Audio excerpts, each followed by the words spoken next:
Еске алумен өлең жыр оқылғанда, өртесегер жүректі жалын ішкі, мәңгілікке аттанған жақын жанға, жеткізе алмай, айта алмай сағынышты. Жақсы жанның дәріктеп жүрген көшін, өмір жолын ұрпаққа құрыптауға, көз алдынан өшірмей нұр бейнесін, ұлы жанды тиіс біз ұмытпауға.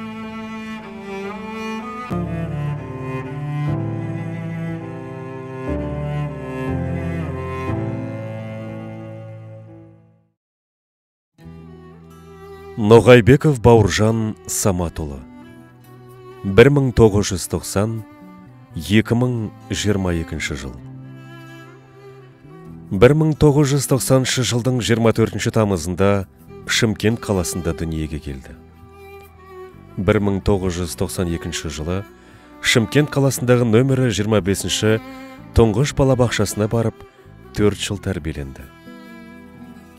1996 жылы тамыз айының 26 жұлдызында Бауыржанға арнап ата-анасы сүндет той жасады. Балабақшамен қоштасып, 1996 жылы нөмірі 25-ші Тұрар Рысқұлов атындағы мектептің табалдырығын аттады. 2003 жылы отбасының қоныс аударуына байланысты Шымкент қаласының нөмірі 66 мектебіне ауысып, 9-шы сыныпты сол мектепте аяқтап аттестат алды. 2005 жылы Шымкент қаласының медициналық академиясы жанынан ашылған медициналық колледждің студент атанды. 2009 жылы стоматолог-дантист маман атағын алып, оқуын жақсы аяқтады. 2009-2011 жылдар аралығында мамандығы бойынша тіс емханасында жұмыс жасады. 2011 жылы отбасылық жеке кәсіптің баспаханасын басқаруға өтті. 2013 жылы Таиланд, Малайзия елдеріне саяхатқа барып келді. Тау мен суды өте қатты жақсы көретін.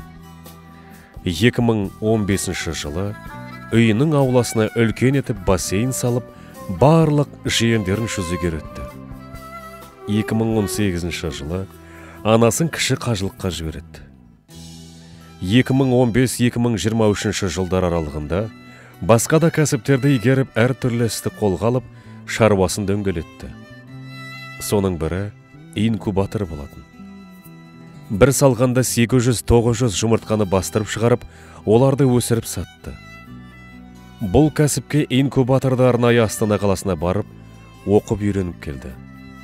Одан бөлек, Украинадан жаңғақ шағатын аппарат алып, оны Болат досымен бірге дөңгелетіп біраз адамды жұмыспен қамтыды. Ірі кәсібінің бірі автокөліктерді жөндеу және жуу орны болды. Оны өзінің тұратын ауданынан ашып, досына тапсырып жұмыспен қамтып, өзі табысынан пайызын алып отырды. 2018 жылда желтоқсанда Жұлдызай есімді қызға үйленіп шаңырақ көтерді. 2020 жылы тұңғыш қызы Жанайым дүниеге келді. Бауыржанның есімінен жан сөзін, келіншегі Жұлдызайдың есімінен ай сөзін біріктіріп, анасы Берікгүл Жанайым деп қойып, үлкен етіп өз ауласында бесік той жасады. 2021 жылы Кәусар қызы дүние есігін ашты. 2022 жылы 3 қыркүйекте қызының 1 жасына арнап тұсаукесер өткізді. Қыздарын өте қатты жақсы көретін еді. Үлкен қызы Жанайым әрқашан әкесінің мойнында қайда барса бірге жүретін. Қызым футболист болады деп армандайтын. 2022 жылдың 12 қыркүйегінде кешкісін жұмыс жасап жатқан жерінен сұм ажал келіп, өмірден озды. Артында анасы Берікгүл, әпкесі Бақытгүл, қарындастары Алтынай мен Толғанай қалды. Және келіншегі Жұлдызай, 2 қызы Жанайым және Кәусармен қалды. Бір өзі барлығымызды моншақтай тізіп отырған еді. Енді шашылып қалдық. Әкенің орнына әке болып арқа сүйір, төркім болған Бауыржан. Анасы Берікгүл Бауыржанның қыздарына естелік етіп, ғұмыр өткелдерімен белестер атты кітап жазып, Бауыржанның өмірінің әрбір кезеңін сипаттап жазды.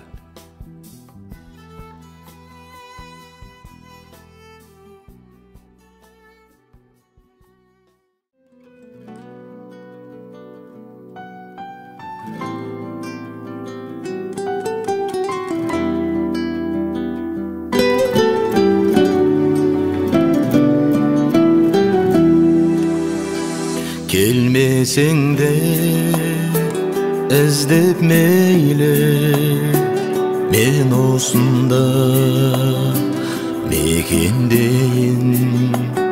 Сенің халің менікіне жақсы болса екен деймін. Қатты сағынамын, ащы мұңға малынамын. Атқан таңда аққан жұлдыз, амал қанша мен тағдырға бағынамын.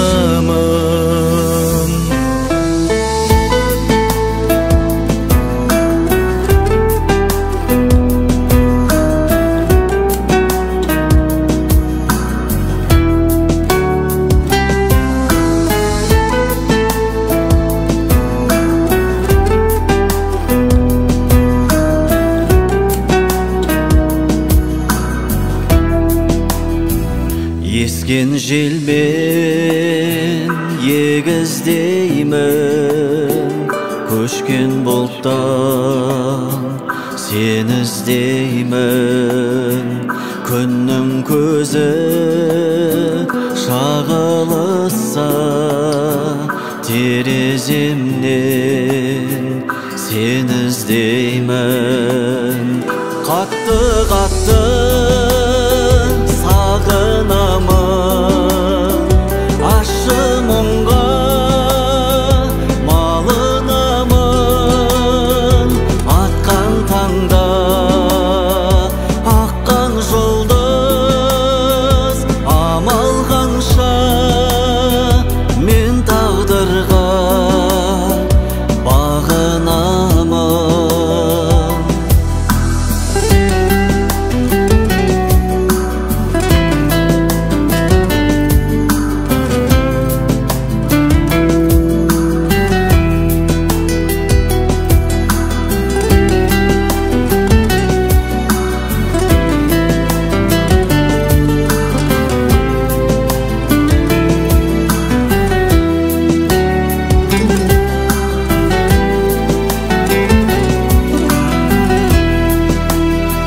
Қатты сағынамын, ащы мұңға малынамын.